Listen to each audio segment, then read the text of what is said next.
नमस्कार दोस्तों, old Monks में आप सबका स्वागत है। इथिक्स, इंटीग्रिटी एंड एप्टीट्यूड का नेक्स्ट पार्ट हम कंटिन्यू करेंगे। हमारा ethical philosophies in Indian tradition चल रहा है, उसका आई गेस ये पार्ट 10 है, if I am not wrong. और उसके अंडर जो हम स्पेसिफिक लीडर्स, रिफॉर्मर्स जो भी इंडिया में हुए थे उनके बारे में हम पढ़ रहे हैं। तो उसकी की एक नेक्स्ट सीरीज है, कंटिन्यू कर रहे हैं। इसके पहले की सीरीज आपको अगर देखनी है तो ओल्ड मॉन्क्स फिलोसॉफी के प्लेलिस्ट पे आप जाके पुराने जितने हमने डिस्कस किए हैं टॉपिक्स या फिलोसोफर्स जिनके ऊपर डायरेक्टली क्वेश्चन पूछे जाते हैं optional philosophy GS paper 4, sorry ethics paper 4 में, वो आप वहां पे जाके अच्छे से one by one every philosopher के बारे में यू कैन रीड। ठीक है, today we are going to study and know about Swami Ramakrishna Paramahansa. Swami Ramakrishna Paramahansa was one of the pioneer of the Hindu philosopher in India.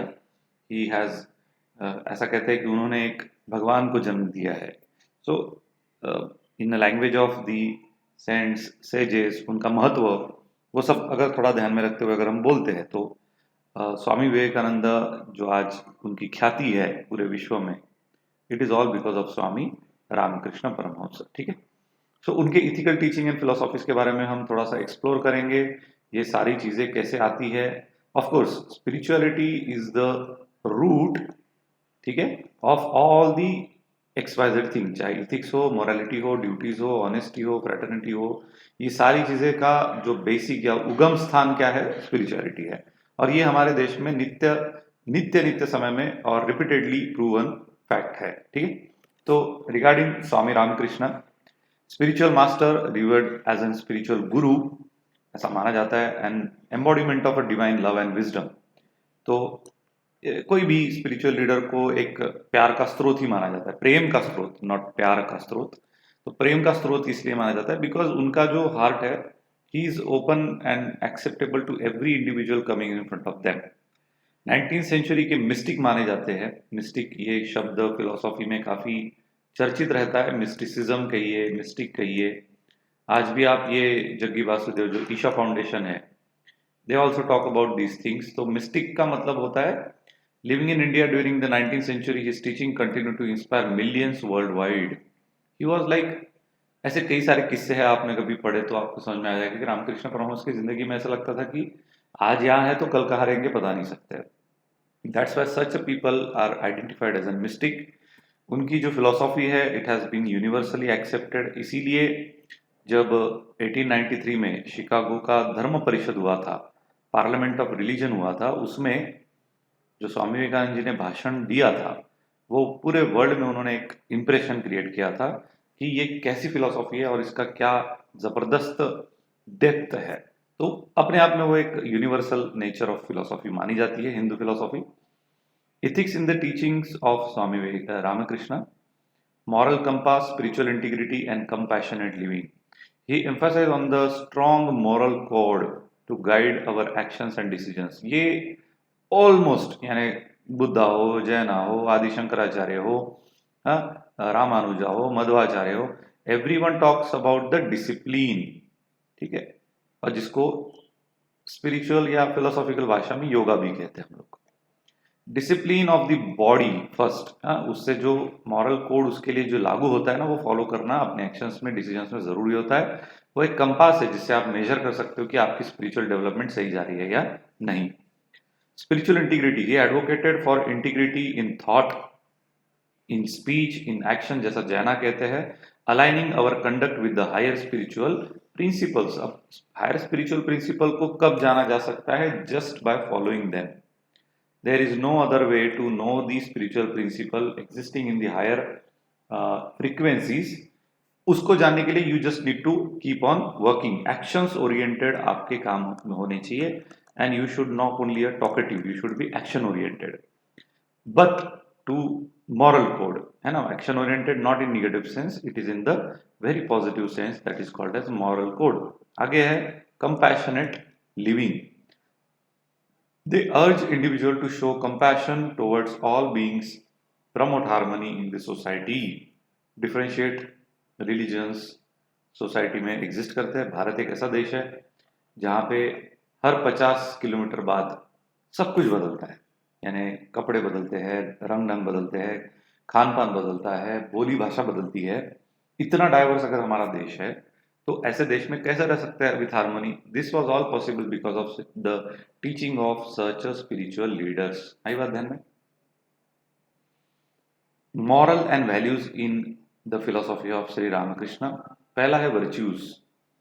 They highlighted the virtues, of course जो इन सब पे वो ज्यादा focus करते थे, सेल्फ डिसिप्लिन के ऊपर ज्यादा फोकस करते थे, जिससे क्या होता है, कई बार आपने पढ़ा होगा ये, self control is the window to all virtues and wisdom, ऐसा माना जाता है। जो स्वयं पे एक नियंत्रण रखता है ना, अपने हरकतों पे, बोली पे, अपने बर्ताव पे, अपनी सोच पे, ये जो लोग होते हैं इनको विजडम की प्राप्ति होती है। सो नॉलेज एंड विजडम में यही अंतर है। Knowledge is just about knowing the things, wisdom is all about experiencing the knowledge. ठीक है, so there is a difference between these things. Okay, तो हमें फोकस किस पे करना है? जब तक वो नॉलेज विजडम में कन्वर्ट नहीं होता तब तक हम उसको समाज के हित के लिए है ऐसा बोल नहीं सकते, है ना। आजकल का एजुकेटेड क्लास जो हम देखते हैं वो कैसा है? वो नॉलेजेबल है, उनके पास काफी सारा ज्ञान भरा पड़ा है, but do they have wisdom? कई बार आप लोग इसके बारे में हम जो बात करते हैं, हमारे वैल्यूज डिग्रेड क्यों हुए हैं ना, because we are knowledgeable but we are lacking the wisdom. So that's why the focus is this particularly of the present society. Third is non-violence. He also preached the non-violence as a core value, advocating for a peaceful coexistence and promoting social harmony. इनको diversity इतनी बेहतर तरीके से ये लोग जानते थे कि जिस प्रकार से गांधी जी ने तो आगे उसको प्रमोट किया एज एन पॉलिटिकल सेंस में हुआ, लेकिन उसके पहले हमारे देश के हर संत ने, हर महात्मा ने इसका ही सपोर्ट किया हुआ है, क्योंकि डाइवर्सिटी को जानते थे। एंड दैट्स द रीजन जिसको, इसके वजह से टॉलरेंस हमारे देश में आज भी कायम है। हम, कोई हमारे बगल में आके रह गया तो हम पहले उनसे दोस्ती करते हैं, समझ लेते हैं। इसी के वजह से भारत में इस्लाम जो आए बाहर से वो इस्टेब्लिश हुए, इसीलिए भारत में जो पारसीज आए, ज़ोरोआस्ट्रियंस, वो आए, वो इस्टेब्लिश हुए, और इसी प्रकार से उनका एक्सेप्टेंस हमारे देश में बढ़ने लगा। इस हद तक बढ़ने लगा कि रोहिंग्या मुस्लिम्स भी हमारे देश में इस्टेब्लिश होने लगे। हालांकि these are not considered as a citizen of India because they have all migrated from the Myanmar, और कई सारे मिलिटेंट ग्रुप इससे कनेक्टेड है। बिकॉज ऐसा आपको शायद पता होगा, बीच में एक सुप्रीम कोर्ट और होम मिनिस्ट्री में बड़ा ये चल रहा था कि एग्जैक्टली ये क्या है, इनको रखना चाहिए नहीं रखना चाहिए। तो इंटेलिजेंस ने रिपोर्ट बताई थी कि एक आसरा नाम का, आरसा, ARSA नाम का एक फाउंडेशन है जो रोहिंग्या लोगों को आर्म्स एमिनेशन सप्लाई करता है with the help of Saudi Arabia. Fund वहां से लेते हैं ये लोग, और they get the training from the Pakistan.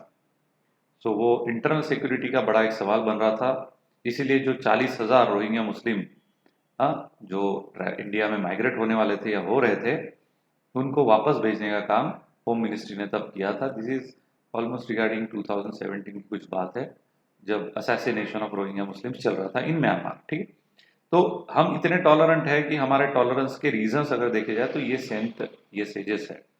आज इनका वैल्यू कम कर दिया है तो समाज में टॉलरेंस का क्या अवस्था है हम देख रहे हैं। ठीक है, आगे बढ़ते हैं।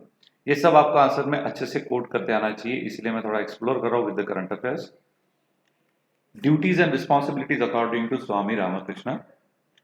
एथिकल रिस्पॉन्सिबिलिटीज कुछ होती है, ऐसा उनका मानना है, जो encouraged fulfilling one's duties toward the family first, then the society and the environment with utmost sincerity। क्योंकि एनवायरमेंट के अलावा who we are, आज जो सस्टेनेबल डेवलपमेंट की बात हो रही है, SDG की बात होती है ना, तो SDG होगा कैसे इम्प्लीमेंट? तो ये हमारे देश में तो इसके पहले से ही सूत्र सब बताए गए थे, हालांकि इसके दूर जा रहा है, इसलिए हमें आज SDG की बातें करनी पड़ती है। ठीक है, because we have come to know certainly that we are harming the earth, we are harming the mother earth। okay, social service and spiritual practices, अब वो एक्सप्लेन करने की जरूरत नहीं है इसमें क्या इनका कहने का तात्पर्य है, आप पढ़ भी ले सकते हो। I'll go ahead।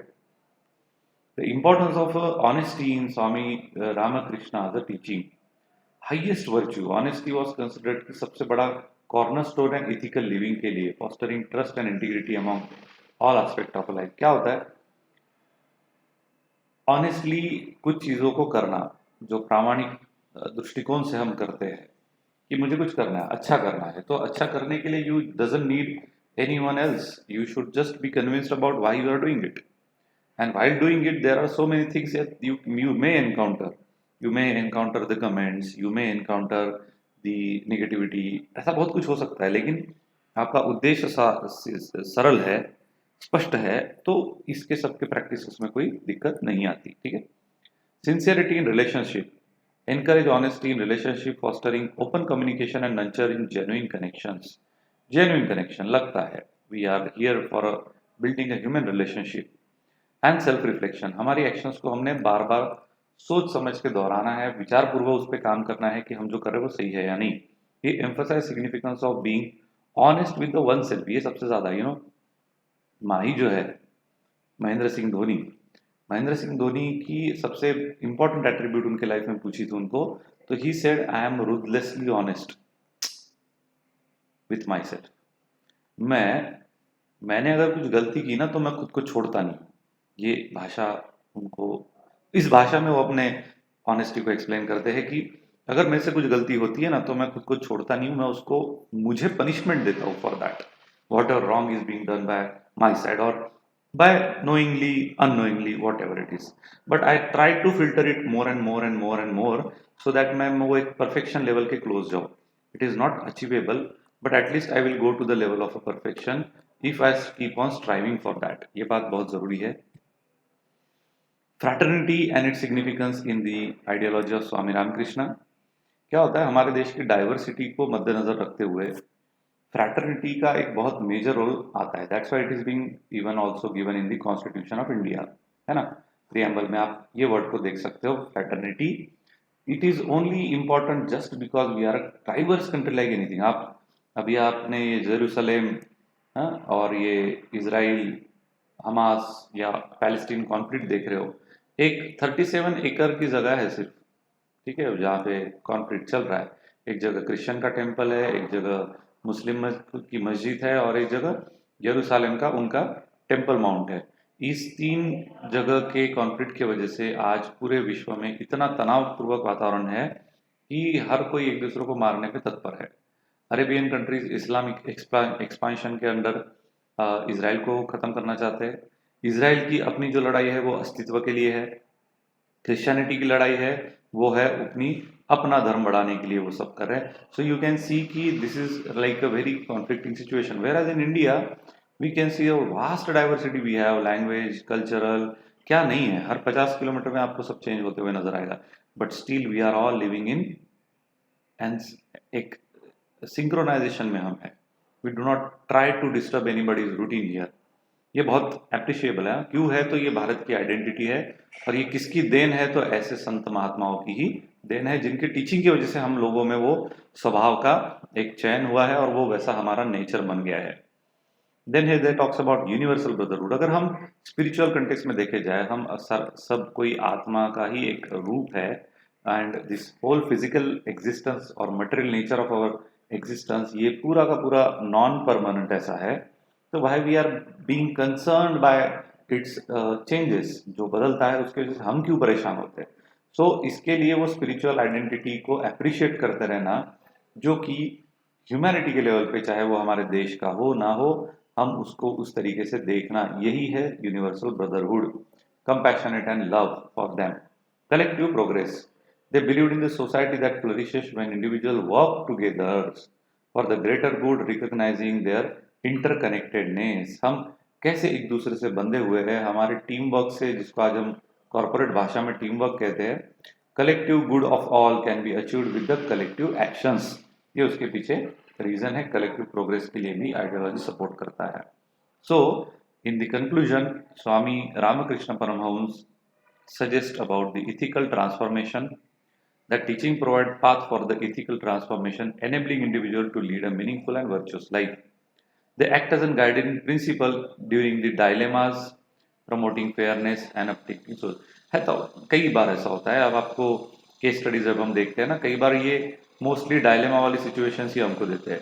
सीधा सीधा तो कोई देगा नहीं, क्योंकि उसमें क्या ही मजा है, इथिक्स को ऐसे पढ़ने में क्या ही मजा है। लेकिन जब हम उसको रिलेट करते हैं, जब हम उसको अच्छे से समझने का प्रयास करते हैं, तो उस डायलेमा से प्रॉपर सॉल्यूशन निकालने की, कॉन्फ्लिक्ट रिजोल्यूशन करने की हमारी कैपेसिटी बढ़ती है। ये अपने आप में एक स्किल है, this is not so easy कि कॉन्फ्लिक्ट रिजोल्यूशन इसको स्किल माना गया है and which is very potential and important to significantly subside the conflicts happening in this society. उसके लिए ये सारा विषय तभी पॉसिबल है जब आप खुद कहीं ना कहीं पे अपने स्पिरिचुअल आइडेंटिटी को अप्रिशिएट करते हो, मानते हो और उसके अनुसार काम करते हो, तो कॉन्फ्लिक्ट रिजोल्यूशन अपने आप में ईजी हो जाता है। लेकिन जब आप खुद को स्पिरिचुअल एंटिटी नहीं मानते, एक मटेरियलिस्टिक एंटिटी मानते हो, तो ऑल फिर वो सारी सेंसरी एक्सपीरियंसेस की साइकिल में आप फंस जाते हो। फिर उससे ईगो जनरेट होता है, ईगो का क्वांटम बढ़ जाता है एंड उससे ये सारे कॉन्फ्लिक्ट स्टार्ट होते हैं। This is a big chain, है ना। आप उसको और थोड़ा सा डेप्थ में जाके समझने की कोशिश करोगे तो आपको ध्यान में आएगा कि identifying our self as a spiritual entity ये कितना जरूरी है। ओके, तो ये था स्वामी रामकृष्ण परमहंस के philosophical teaching in very brief. I'm suggesting you to go through the various books if you want to explore him more about his life and the various examples he quote in his life while driving his 5 शिष्यास। अपने 5 शिष्यों को जब वो drive कर रहे थे तो उन्होंने किस प्रकार से उनको गाइड किया है, ये जानना बड़ा इंटरेस्टिंग हो सकता है। You can also quote them in answers writing. Okay, so thank you for watching and please like, share, subscribe and share to those aspirant who are desperately in need of it, who cannot afford to pay the college or classes की fees। ठीक है, all the best, take care, have a great day, bye।